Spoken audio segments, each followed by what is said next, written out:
Hi everyone, and welcome to this week's Pound Zero. This week we're going to have a quick chat about my weight loss journey to date.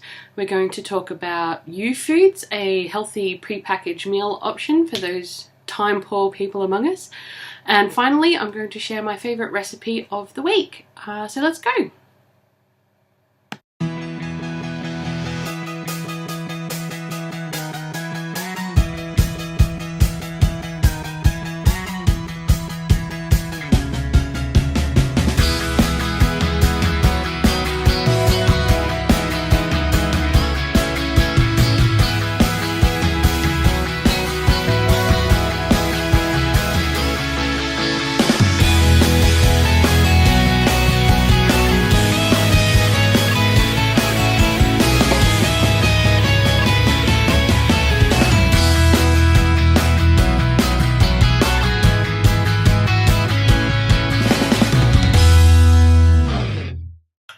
So in the interest of complete honesty, we did have one food fail this week, which was entirely my fault.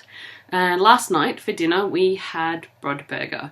I did limit myself to a regular Brodburger while Shane went with the deluxe, but all in all, my weigh-in today would probably been a bit less had we not had burgers, gourmet burgers, most delicious gourmet burgers for dinner last night, but we did.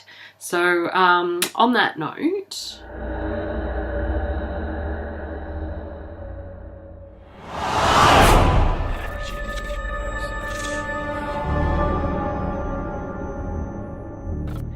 to recap, when I started this journey at the beginning of the year, I weighed in at a hefty 120 kilos or 264.5 pounds. I do have the conversions on my screen, looking at them again because I don't remember them ever. Last week I came in at 115.2 kilos or 253 pounds as the weight loss has begun to slow down.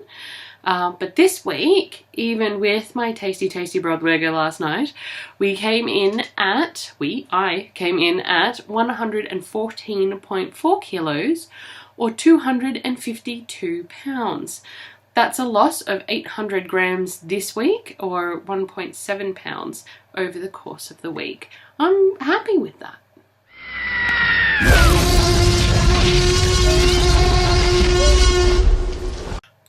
My exercise regime this week did focus on incidental exercise, so parking furthest in the car park and walking to where I needed to go, taking the stairs instead of the lift where I could. And this was just while I was trying to readjust my exercise plan, as now I'm doing a number of activities after work, and this usually takes me straight from work to said activity. I had to shuffle everything around to try and fit, and it's still all not quite fitting the way I would like, but that might actually suggest that I was trying to achieve too much. But anyway, I'll flick one up onto the screen now and you can have a quick look at what the plan is. So I've now finalized this plan for what I'm going to try and achieve over the next couple of months at the very least. I'll load this image onto my Twitter account as well, just in case anyone's interested. It is a mix of using nature's own gifts that we have, accessible app programs that are available for download from iTunes and the Android App Store as well as a basic gym membership for that, weight element. But of course, with so much happening in the evenings, meal plans and organisation is absolute key. It's also something that I'm not very good at. So last week I actually made my very first order to YouFoodz. Now, YouFoodz deliver to your door pre-made, fresh, not frozen, low-calorie meals. You can pick and choose your own meals as takes your fancy. Otherwise, you can actually opt in for one of their many full-day programs, which includes breakfast, lunch, dinner, snacks, all the rest of it. They do have these plans that are geared towards numerous health and well-being goals that you might be interested in. The meals are fresh. not frozen, so they have a lifespan of around 7 days.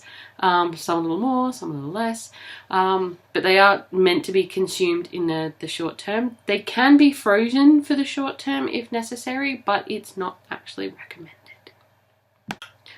Having had these meals over the last week, and I've just put in my next order, I can say that meals are delicious, filling, and healthy. Each meal comes with a variety of heating options for your enjoyment, from microwave to tossing it around in a hot pan, or even a sandwich press if you're taking an enchilada type experience. As a bit of a critique, they could improve the heating instructions on the side of the packaging. It was a little hard to find, but once I found it was all pretty standard, straightforward. They could also deal with having slightly more detailed instructions, especially for when you're trying to heat it up in a pan or sandwich press, even if it was just on the website as per the meals. But that's really just a small critique, really, in what is an otherwise great alternative to frozen meals for those of us who lack time for ongoing meal prep, which is takes up a lot of time that I actually just don't find that I have anymore, which is great. So a link to their website, both the main web and the Canberra specific web, is in the description link below. So this week I present to you as my favourite recipe of the week a nice alternative to the spaghetti bolognese, and that is Corgetti bolognese. This fun twist on a traditional meal is made with spiralized zucchini as an alternative to the pasta, and also uses turkey mince for a low-calorie sauce. If, like me, you've tried to make zoodles in the past and they've turned out all soggy, you can actually pan fry the zoodles with a small amount of oil, and this will help get them to keep their shape and their texture going from pan to plate. But if that still doesn't work for you, don't give up hope. There is another way, and one which I actually prefer, and that is the spaghetti squash. Now, the spaghetti squash, spaghetti pumpkin, or vegetable spaghetti, amongst its many names, are not readily available in the major supermarket chains, but they can be found in smaller market type grocers. I personally find them in the little grocer between Woolworths and Coles in Woden Plaza. There's also a place in Fishwick Markets that stocks them, and somewhere out in Lyneham too, although I'm not quite sure where. I don't travel that far north too often. Spaghetti squash also grow quite well in the Canberra climate, so you can try your hand at planting them in your veggie patch if that takes your fancy. Now, the squash can be boiled whole or halved and then roasted. Once it's cooked, it can be shredded with a fork, which is actually surprisingly easy when it's cooked. And the vegetable then gives the appearance of angel hair spaghetti, which just needs to be transferred to the plate and covered with the beautiful bolognese sauce made with turkey mince. The meal, whether it's made with zoodles or the squash, comes in at around 332 calories per serve, and a link to the original recipe is in the description below. If you're looking for spaghetti squash in the grocers, check out where the pumpkins are. Well, that's it for this week's catch-up for another week. Everything we have chatted about is linked in the description below. If you're new here and you've liked what you've seen, please subscribe for more food reviews, recipes, and exercise motivational tips. Also, like my Twitter for same. Link in the description, of course. If you come across anything that you would like me to review or research, leave a comment on the video below and I'll do my best to look into it pretty quickly. But until next time, be healthy and be good to each other. Bye.